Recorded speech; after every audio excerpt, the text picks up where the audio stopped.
Hello दोस्तों, कैसे हैं आप लोग। मैं हूं आपकी दोस्त और आप सभी का स्वागत करती हूं आपके अपने यूट्यूब चैनल बीपीएससी के योद्धा में। तो जैसा कि आप सभी जानते हैं कि हमारा एनसीईआरटी सीरीज चल रहा है, तो इसी सीरीज को आगे बढ़ाते हुए मैं आप सभी के लिए कक्षा 8 का चैप्टर 10 जो कि लास्ट है उसका सेकंड पार्ट लेकर आई हूं। तो इस पार्ट को स्टार्ट करने से पहले मेरा आप सभी से एक रिक्वेस्ट है कि अगर आप मेरे चैनल पर पहली बार आए हैं तो मेरे चैनल को सब्सक्राइब कीजिए। मेरी वीडियोज़ अच्छी लगती हैं तो मेरे वीडियोज़ को लाइक कीजिए और इन्हें शेयर करना ना भूलिए दोस्तों। तो चलिए आज का वीडियो स्टार्ट करते हैं। तो आज के पार्ट में दोस्तों हम मुख्य रूप से राज्यों का गठन जो कि भाषाई आधार पर हुआ और उसके बाद कुछ योजनाएं जो है बनाई गई, कुछ बांध बनाए गए, उसके बारे में पढ़ेंगे। जैसे कि पिछले पार्ट में हमने देखा कि किस तरीके से भारत के सामने बहुत बड़ी समस्या थी शरणार्थियों की, राष्ट्र जो है रियासतों के एकीकरण की, है ना। तो इसी तरीके से एक और समस्या थी, इसको देखते हैं दोस्तों। 1920 के दशक में स्वतंत्रता संघर्ष की मुख्य पार्टी भारतीय राष्ट्रीय कांग्रेस ने आश्वासन दिया था कि जैसे ही देश आज़ाद हो जाएगा प्रत्येक बड़े जो भाषाई समूह के जो राज्य हैं उनको अलग प्रांत का जो है दर्जा दे दिया जाएगा, है ना। आज़ादी मिलने के बाद कांग्रेस ने इस आश्वासन को पूरा करने के लिए कोई कदम नहीं उठाया क्योंकि भारत के जो है भारत धर्म के आधार पर बढ़ चुका था। इसलिए महात्मा गांधी की तमाम इच्छाओं और प्रयासों के जो है बावजूद एक स्वतंत्र राष्ट्र को नहीं बल्कि इसके साथ दो स्वतंत्र राष्ट्र बने, भारत और पाकिस्तान, है ना। देश विभाजन के फलस्वरूप हिंदुओं और मुसलमानों के बीच भीषण दंगे हुए जिसमें 10 लाख से ज़्यादा लोग मारे गए। ऐसे में यह चिंता स्वाभाविक थी कि क्या हमारे देश भाषा के आधार पर इस तरह के और बंटवारे झेल सकता है ना। तो जो कांग्रेस ने चूँकि यह वादा किया था कि अगर हमारा जो है देश आज़ाद हो जाता है तो हम हर प्रांत को जो है भाषा के आधार पर अलग कर देंगे, लेकिन चूँकि भारत के बंटवारे के साथ एक और बंटवारा हुआ, जो हमारे भारत का जो अभिन्न हिस्सा था वो हमसे छीन गया, जो किसी ने इसकी कल्पना नहीं की थी। तो इस तरीके के जो कार्य के बाद जो है बहुत सारे लोग भी इसमें मारे गए। तो जो यहाँ के जो नेता थे, जो कांग्रेस थे, ये सब सोचने में मजबूर हुए कि क्या मतलब एक और ऐसा विभाजन हमारे जो है राष्ट्र के लिए सही रहेगा, भारत के लिए सही रहेगा, नहीं रहेगा, है ना। प्रधानमंत्री जवाहरलाल नेहरू और उप प्रधानमंत्री सरदार वल्लभ भाई पटेल दोनों ही भाषा के आधार पर राज्यों के गठन की नीति का विरोध करते थे। विभाजन के बाद नेहरू ने कहा था कि उपद्रव प्रवृत्तियां सिर उठा रही हैं, है ना, जिन पर अंकुश लगाने के लिए राष्ट्र को शक्तिशाली और एकजुट होना चाहिए। वरना जैसे कि पटेल ने कहा था कि इस समय भारत की पहली और आखिरी ज़रूरत यह है कि उसे एक राष्ट्र बनाए, ना कि अलग अलग प्रांत में अलग अलग राज्य बनाते हैं ना, भारत को अलग अलग जो है बंटवारा कर दे छोटे छोटे।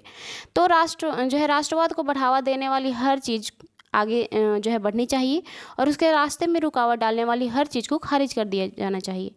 हमने यही कसौटी भाषाई प्रांतों के सवाल पर भी उठाए थे और उस जो है इस कसौटी के हिसाब से हमारी राय में समर्थन नहीं दिया जा सकता।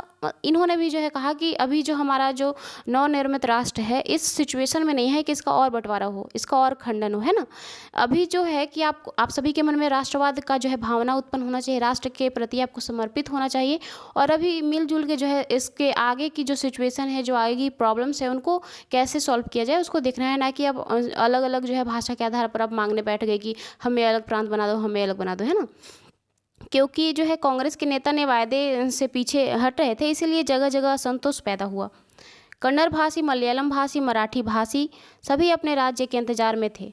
सबसे गहरा असंतोष मद्रास प्रेसिडेंसी के तेलुगु भाषी जिलों में था। जबकि 1952 में है आम चुनाव में नेहरू वहाँ पहुँचे और चुनाव जो है प्रचार के लिए तो गए, लोगों ने उन्हें जो है काले झंडे भी दिखाए। हमें आंध्र चाहिए, वी वॉन्ट आंध्र, है ना। उस समय उसको आंध्रा बोलते थे। तो लोग वहाँ जब चुनाव के लिए जब वोट मांगने गए, जब वहाँ लोगों से मिलने गए, तो वहाँ के लोगों ने कहा कि हमें आंध्र चाहिए और उन्हें काले झंडे दिखाए। उसी साल अक्टूबर में जो है वयोवृद्ध गांधीवादी पोटली श्रीरामुलु जो है तेलुगु भाषियों के एक हितों की रक्षा करने के लिए आंध्र प्रदेश के गठन की मांग करते हुए भूख हड़ताल पर बैठ गए। ये गांधीवादी विचारधारा के समर्थक थे और उन्होंने गांधीवादी, जैसे कि गांधी जी बोलते थे कि हिंसा मत करो, अहिंसा के बल पर इन्होंने जो है भूख हड़ताल कर दी कि भाई हमें आंध्रा चाहिए ही चाहिए, हमें एक अलग प्रांत, हमें एक अलग राज्य चाहिए। जैसे जो अनशन जो है बढ़ता गया, बहुत सारे लोग जो है इनके समर्थन में आते गए और जगह जगह लोग जो है हड़ताल करने और जुलूस निकालने लगे, है ना। तो देखिए कि आगे जाकर इनकी मृत्यु हो जाती है, जिसके बाद ये दंगा और भी भड़क जाता है और मजबूरन जो है सरकार को ना चाहते हुए भी इन्हें अलग करना पड़ता है। 58 दिन के अनशन के बाद 15 दिसंबर 1952 को जो है इनकी देहांत हो जाती है। किनकी? पोट्टी जो श्री रामुलु थे उनका देहांत हो जाता है। जैसे कि आंध्र की एक खबर में जो है छपा था कि श्री रामुलु के देहांत की खबर ने पूरे आंध्र को अस्त व्यस्त कर डाला। विरोध इतना व्यापक और गहरा था कि केंद्र सरकार को जो है उनकी जो है मांग माननी पड़ी। इस तरह 1 अक्टूबर 1953 को जो है आंध्र प्रदेश जो है आंध्रा को आंध्र प्रदेश के रूप में जो है गठित किया गया। एक नया जो है राज्य बना आंध्र प्रदेश। आंध्र प्रदेश की स्थापना के बाद अन्य भाषाई समुदाय भी जो है अपने अपने अलग राज्यों की मांग को लेकर अड़ गए, है ना। फलस्वरूप एक राज्य पुनर्गठन आयोग का जो है गठन किया गया, जिसमें 1956 में अपनी रिपोर्ट सरकार को सौंपी। आयोग ने सुझाव दिया कि असमिया, बंगाल, उड़िया, तमिल, मलयालम, कन्नड़ और तेलुगु भाषियों के लिए अलग अलग प्रांतों का गठन करने के उद्देश्य से जिलों और प्रांतों की जो है सीमा को पुनः तय किया जाना चाहिए। उत्तर भारत के विशाल हिंदी भाषी क्षेत्र को जो है बांटकर कई राज्य बना दिए गए। कुछ समय बाद 1960 में बम्बई प्रांत को जो है मराठी और गुजराती भाषी को 2 अलग राज्यों में बांट दिया गया और 1966 में पंजाब का विभाजन हुआ और एक हरियाणा जो है अलग राज्य बना। पंजाब में पंजाबी बोलने वाले उनमें से अधिकतर जो सिख थे और हरियाणा में हरियाणवी और हिंदी बोलने वाले की जो है वहाँ पे बहुयाता थी, है ना। तो इस तरीके से जो है एक राज्य के गठन के बाद अगर आप किसी ऐसा तो है ना कि अब क्लास में बहुत सारे बच्चे हैं, अगर आप किसी एक बच्चे की बात सुनते हो, किसी एक बच्चे की जो है कॉपी आप खुद से चेक करते हो, तो और जो बच्चे हैं वो भी चाहेंगे कि भी हमारा भी जो है टीचर अपने हाथों से चेक करे। ऐसा नहीं कि बोर्ड पे लिखवा दी कि हाँ ये सही है, ये सही है, ये सही है ना। तो जब एक राज्य का गठन हुआ तो उतने जो और भी थे जो भाषाई आधार पे चाहते थे कि हमारा भी जो है अलग राज्य बने, तो वो भी जो है अब बोलने लगे कि हमें भी चाहिए, हमें भी चाहिए, है ना। तो इस तरीके से जो है भारत के सामने जो है एक और जो है बड़ी समस्या खड़ा हो गई कि अगर एक को जो है अलग करने के लिए अब दोयम दर्जे का व्यवहार तो और राज्यों के साथ नहीं कर सकते हैं, क्योंकि अभी अभी जो है भारत स्वतंत्र हुआ था और इतने सारे जो है अलग अलग भाषा के आधार वाले लोग जो है अलग अलग भाषी लोग भारत में थे। तो अगर इनको असंतोष करेंगे तो भाई ये तो इन्हें तो लगेगा ही कि हमारे साथ दोयम दर्जे का व्यवहार हो रहा है ना। जितने भी इस मैप में आपको पिंक कलर से दिख रही है ये सारी देसी रियासतें हैं जिन्हें सरदार पटेल जी के द्वारा मिलाया गया था हमारे भारत में। जैसे कि यहाँ पे देख लीजिए जम्मू कश्मीर में यहाँ हैदराबाद, मैसूर, है ना। यहाँ पे पूर्वी भारत, इधर भूटान, मणिपुर और जो ये सब संयुक्त प्रांत, ये सब देखिए पहले इसके यहाँ पे बिहार है, यहाँ पे झारखंड का कोई अस्तित्व नहीं दिख रहा है, यहाँ पे संयुक्त प्रांत है, यहाँ पे सिर्फ मद्रास इतना दूर में है ना। तो ये सब जो है पहले श्रीलंका को सिलोन के नाम से जाना जाता था। तो इनका जो है अलग अलग जो है छोटे छोटे राज्यों में इन्हें बांट दिया गया। और उसके बाद यहाँ पे देखिए आंध्रा का जो है गठन हुआ, यहाँ पे आंध्र प्रदेश है ना। यहाँ पे बिहार है, अभी भी झारखंड का जो है अस्तित्व नहीं है, उड़ीसा। ये जो चित्र है वो 1 नवंबर 1956 से पहले का है ना भारत का। यहाँ पे देखते हैं कि क्या है। यहाँ पे आपको जितनी भी रियासतें दिख रही हैं, चाहे वो मैसूर हो, हैदराबाद हो, जम्मू कश्मीर हो, जब भारत आज़ाद हुआ तो उसके बाद जो माउंटबेटन थे उन्होंने कहा कि जो भी रियासतें हैं अगर वो पाकिस्तान के साथ जाना चाहती हैं तो वो पाकिस्तान के साथ जा सकती हैं और जो भारत के साथ रहना चाहती हैं वो जो है भारत में रह सकती है ना। तो ये जो है एक बड़ी समस्या थी कि कुछ लोग जो है अलग स्वतंत्र ही रहना चाहते थे, कुछ बोलते थे कि हम पाकिस्तान के साथ जाएंगे। तो कैसे उनको जो है बहुत ही मुशक्क़त के बाद जो है सरदार पटेल जी के द्वारा जो है इन सभी को भारत में मिलाया गया, है ना। ये एक टेढ़ी खीर थी। और फिर उसके बाद जो है उसके बाद की जो ये चित्र दिख रही है आपको, भारत का मैप है ये 1975 के बाद जो भारतीय राज्य बने, है ना। आगे जो हमारा टॉपिक है दोस्तों वो है योजना, विकास की योजनाएं। क्योंकि जब भारत आज़ाद हुआ तो इतनी कोई भी योजनाएं नहीं थी हमारे पास, या फिर अगर हमें कृषि भी करना था तो उसके लिए भी कोई ऐसे संसाधन नहीं थे जिसकी वजह से जो है हमें कृषि करने में या फिर कुछ भी करने में हमें जो है सरलता हो। इसके लिए ज़रूरी था कि एक सुविकसित प्लान होना चाहिए, एक योजना होनी चाहिए कि किस चीज़ को कैसे जो है स्टार्ट करना है। तो इसी तरीके से जो है हमारे भारत में एक प्लान को जो है अपनाया गया, पंचवर्षीय योजना, है ना। आपने बहुत सारी पंचवर्षीय योजना के बारे में पढ़ा होगा, कितनी अभी तक हैं उन सब के बारे में आप कमेंट सेक्शन में बताइए कि अभी तक जो है हमारे भारत में कितनी पंचवर्षीय योजनाएं लागू हो चुकी हैं। ऊपर ये चित्र दिख रहा है आपको, ये महानदी की पानी रोककर बांध बनाई गई है। देखते हैं कि इसमें क्या है विकास की योजनाएं। भारत और भारतीयों को गरीबी से मुक्त कराने के लिए यह कुछ तकनीक और आधुनिक एवं औद्योगिक जो है आधारित निर्मित करना जो है भारत का एक बड़ा लक्ष्य था। क्योंकि कुछ नीतियां लागू करना जरूरी था भारत उसी समय जो है आज़ाद हुआ था और इस समय उतनी तकनीकें नहीं थी। तो अगर तकनीकी नहीं होंगी तो कहाँ से हम किसी भी चीज़ में सुधार नहीं ला सकते हैं। 1950 में सरकार ने आर्थिक विकास के लिए नीतियाँ बनाने और उनको लागू करने की जो है कोशिश की और एक योजना आयोग का गठन किया। इस बारे में ज़्यादातर सहमति थी कि भारत मिश्रित अर्थव्यवस्था के रास्ते पर चलेगा। यहाँ राज्य और निजी क्षेत्र दोनों ही उत्पादन बढ़ाने और जो है रोजगार पैदा करने में महत्वपूर्ण और परस्पर पूरक भूमिका अदा करेंगे। किसी क्षेत्र को क्या भूमिका होगी और कौन से उद्योग से सरकार द्वारा, कौन सा उद्योग बाजार द्वारा यानी निजी उद्योगपतियों द्वारा लगाए जाएंगे, विभिन्न प्रकार के क्षेत्रों और राज्यों के बीच किस तरह का संतुलन बनाया जाएगा, इन सबको जो है परिभाषित करना योजना आयोग का काम था। तो एक आयोग का गठन किया गया जिसका नाम था योजना आयोग और इसका कार्य था कि कौन सा राज्य या फिर कौन क्या कार्य करेगा इसका निर्धारण करना, है ना। 1956 में दूसरी पंचवर्षीय योजना तैयार की गई। इस योजना में इस्पात जैसी भारी उद्योगों और विशाल बांध परियोजना आदि पर जो है सबसे ज़्यादा जोर दिया गया। ये काम सरकारी नियंत्रण के अंतर्गत रखे गए। भारी उद्योग पर जो है यह जोर और अर्थव्यवस्था की राज्य नियंत्रण की कोशिश से अलग कुछ दशकों तक आर्थिक नीति को जो है प्रभावित करती रही। इस पद्धति के बहुत सारे समर्थक थे तो कुछ विरोधी भी थे। कुछ लोगों का जो है कहना था कि इस प्रणाली से जो है खेती पर पर्याप्त जो है जोर नहीं दिया जा रहा है, तो कुछ और कह रहे थे, है ना। तो कुछ लोग कह रहे थे कि प्राथमिक शिक्षा की जो है उपेक्षा हो रही है। कुछ अन्य लोगों का मानना था कि आर्थिक नीति के कारण पर्यावरण पर पड़ रहे प्रभावों पर उचित ध्यान नहीं दिया गया है। महात्मा गांधी की एक अनुयायी थी मीराबेन। उन्होंने 1949 में कहा था कि विज्ञान और मशीनरी के द्वारा उसे कुछ समय के लिए तो फ़ायदा हो सकता है कि कुछ समय के लिए आपको लगे कि बहुत लाभ हो रहा है, लेकिन आखिरकार तबाही ही मिलेगी। हमें कुदरत के संतुलन का अध्ययन करके उसके नियमों के हिसाब से अपनी ज़िंदगी चलानी चाहिए, तभी हम व्यवस्था और नैतिक रूप से सभ्य प्रजाति के रूप में जीवित रह पाएंगे। इन्होंने कहा कि आप मशीनरी पे इतना निर्भर मत हो जाओ कि सारी जो है हमारी जो प्राकृतिक चीज़ें हैं उन्हें नष्ट कर दो। एक हद तक सही होती है ना, अगर उससे ज़्यादा होने लगा तो फिर नुकसान ही होगा। तो कुछ लोग कह रहे थे कि पर्यावरण पर जो है इसका प्रभाव पड़ेगा और कुछ लोग क्योंकि जो है देखिए अगर बांध आप बनाते हैं तो उसमें बहुत सारा जल जो है इकट्ठा किया जाता है एक मुहाने पे वहाँ पे लगाकर, और उससे जो है जंगली जीव जंतु भी प्रभावित होते हैं, है ना। यहाँ पे गांधी सागर जो बांध बनाया जा रहा था 1960 में यहाँ का कार्य पूरा हुआ। यहाँ पे एक चित्र दिख रहा है आपको, यहाँ पे जवाहरलाल नेहरू हैं और ये जो है भिलाई इस्पात संयंत्र का चित्र है। भिलाई स्थित इस्पात कारखाने की स्थापना 1959 में तत्कालीन सोवियत संघ की सहायता से की गई थी। ये क्वेश्चन बहुत बार पूछा गया है कि जो भिलाई इस्पात संयंत्र थी उसकी स्थापना किसकी सहायता से की गई थी, है ना, सोवियत संघ, याद रखिएगा।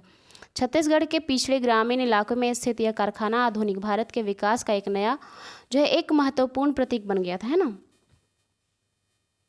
अगला जो हमारा टॉपिक है दोस्तों, एक स्वतंत्र विदेश नीति की चाह। आइए देखते हैं। किसी भी देश को अगर कोई देश कमज़ोर है आर्थिक रूप से, अभी उसकी जो है उतना जो है विकसित नहीं हुआ है, तो उसके लिए जो एक इम्पॉर्टेंट होती है विदेश नीति, है ना।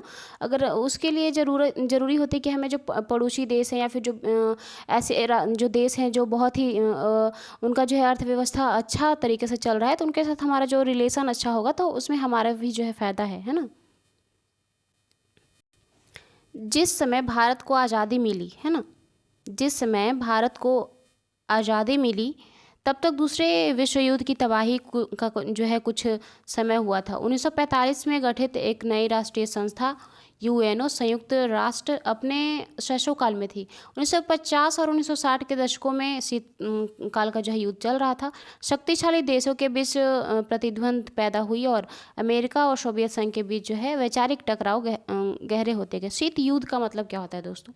शीत युद्ध का मतलब होता है जैसे कि कोल्ड वॉर की, इसका मतलब होता है कि आप हथियार से नहीं लड़ रहे हैं ना, आप कोई आपके पास आपकी सेना उसकी सेना से झगड़ा नहीं कर रही है, कोई युद्ध की स्थिति नहीं है, लेकिन आप एक दूसरे पर आरोप प्रत्यारोप कर रहे हैं और ये जो तनाव की स्थिति है ना, इसको शीत युद्ध कहते हैं। फलस्वरूप दोनों देशों ने अपने समर्थक देशों को मिलाकर सैन्य गठबंधन बना लिया।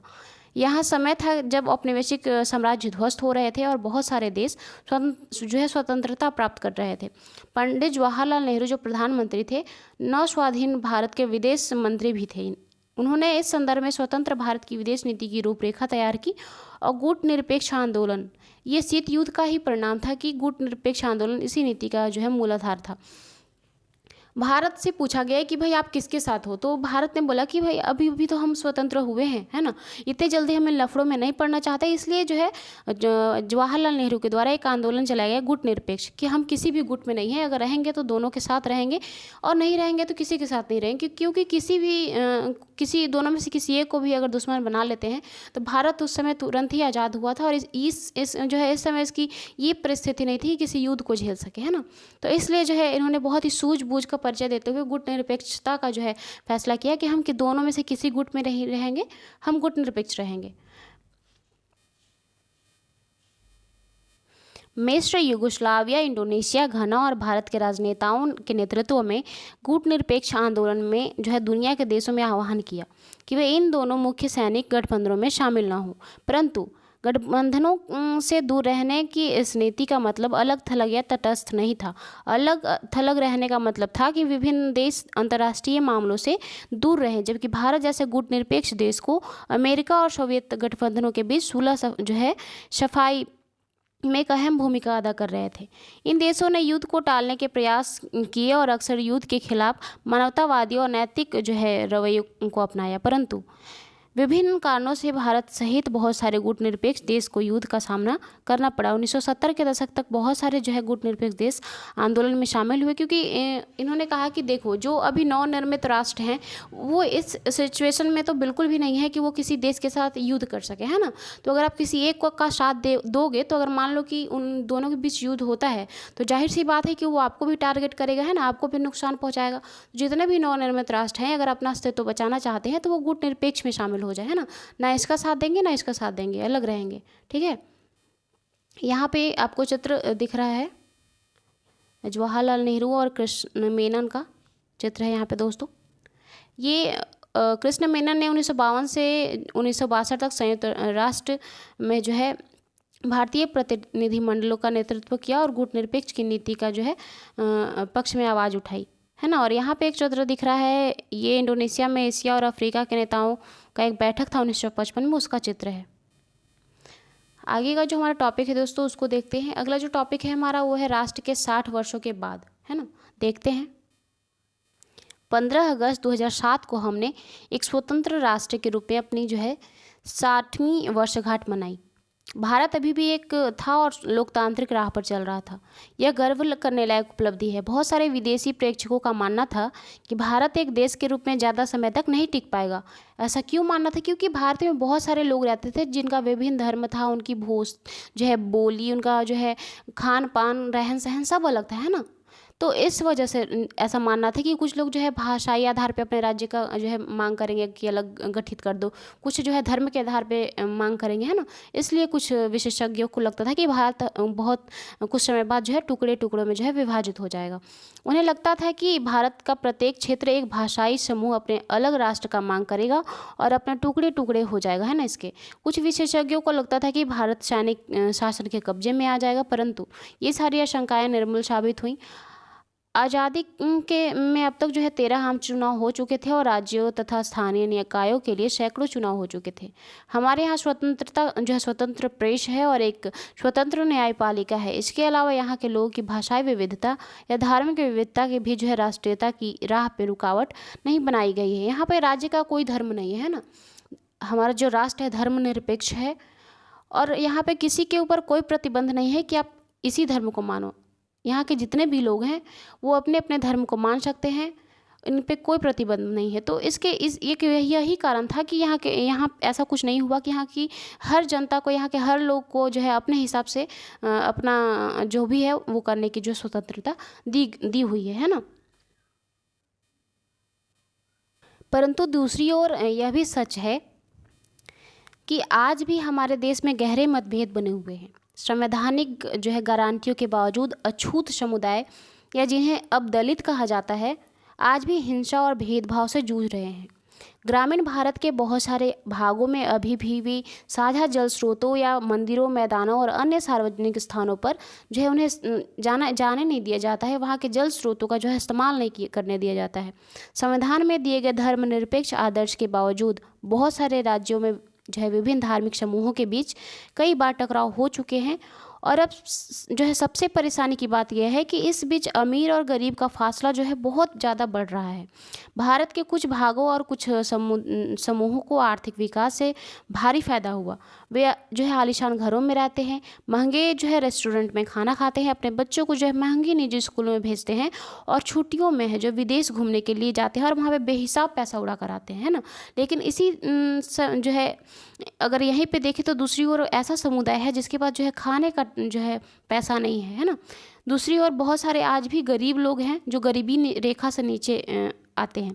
शहरी झुग्गी बस्तियों या बंजर जो है देहातों में रहते हैं और बहुत सारे लोग अपने बच्चों को स्कूल भी नहीं भेज पाते हैं और अगर उनका जो है अगर सुबह उन्होंने खा लिया है तो शाम को क्या खाएंगे, इसके लिए भी उनके पास जो है पैसे नहीं होते हैं। और रोज़गार अगर मिलेगा तभी तो कमाएंगे, रोज़गार की भी तो कमी है हमारे भारत में।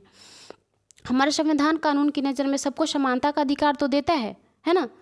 लेकिन अगर रियलिटी में देखें तो ऐसा कुछ नहीं है, कुछ बहुत ऊंचे तो कुछ बहुत नीचे हैं। लेकिन असली ज़िंदगी में कुछ भारतीय औरों के मुकाबले ज़्यादा बराबर तो नहीं है। जो है स्वतंत्रता के समय तय की गई कसौटियों के हिसाब से देखें तो भारतीय गणतंत्र बहुत बड़ी सफलता का दावा तो नहीं कर सकता है, लेकिन हाँ हम ये भी नहीं बोल सकते हैं कि यह पूरी तरीके से असफल रहा, विफल नहीं रहा, है ना। कई हद तक जो है सफल हुआ है। उस यहाँ पे देखिए एक चित्र दिया गया है, बम्बई स्थित जो है दुनिया का है जो सबसे बड़ा झुग्गी बस्ती है। यहाँ पे देखिए, यहाँ पे किस तरीके से जो छोटे छोटे झुग्गी दिख रहे हैं बहुत बड़ी संख्या में, और अगर ऊपर में देखें तो कितनी बड़ी बड़ी बिल्डिंगें बनाई गई हैं ना। तो ये एक डिस्क्रिमिनेशन को दिखाता है अभी भी हमारे भारत में। आगे का जो टॉपिक है हमारा ये कन्यात्र में दिया गया है। आज का जो ये लास्ट चैप्टर है दोस्तों हमारा, और ये ख़त्म ही हो गया, बस इसको देख लेते हैं। श्रीलंका का क्या हुआ तो इसको देखते हैं।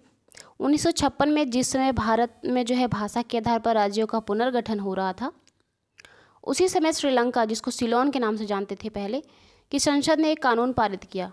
सिंहली भाषा की देश जो है राजभाषा का दर्जा दे दिया गया। इस कानून के जरिए जो है सिंहली भाषा को सभी सरकारी स्कूल, कॉलेज, सरकारी परीक्षाओं और अदालतों की भाषा बना दी गई। श्रीलंका में जो है श्रीलंका के उत्तर में रहने वाले तमिल भाषी अल्पसंख्यकों ने इस कानून का विरोध किया। एक तमिल सांसद ने कहा कि जब मुझे जो है मुझसे मेरी भाषा ही छीन ली गई तो मुझसे मेरा सब कुछ छीन लिया गया, है ना। एक और नेता ने चेतावनी दी कि आप सिलोन को बांटना चाहते हो ना, निश्चित रहिए, मैं आश्वासन देता हूँ कि एक विभाजन सिलोन ही मिलेगा। सिंहली भाषा एक जो है विपक्षी सदस्य ने कहा कि अगर सरकार अपना रुख नहीं बदलती है तो इस कानून पर अड़ी रहती है तो इस छोटे से देश में जो है और भी बहुत सारे टुकड़े हो जाएंगे और रक्त रंजित देश एक पैदा होगा। पिछले कई दशकों में श्रीलंका गृह युद्ध में फंसा हुआ था। इसी कारण जो है पैदा हुआ कि वहाँ के तमिल भाषी अल्पसंख्यक पर सिंहली भाषा थोपी जा रही थी। ये गृह युद्ध का कारण था। और यह एक अन्य भाषा एशियाई देश जो कि पाकिस्तान भी इसीलिए दो टुकड़े में बट गया क्योंकि जो है पूर्वी पाकिस्तान में बांग्ला भाषी लोग रहते थे। पाकिस्तान दो गुटों में जो है बट गया। इसका देखिए ये भारत का जो है नक्शा है, सॉरी बनाते हैं यहाँ पे।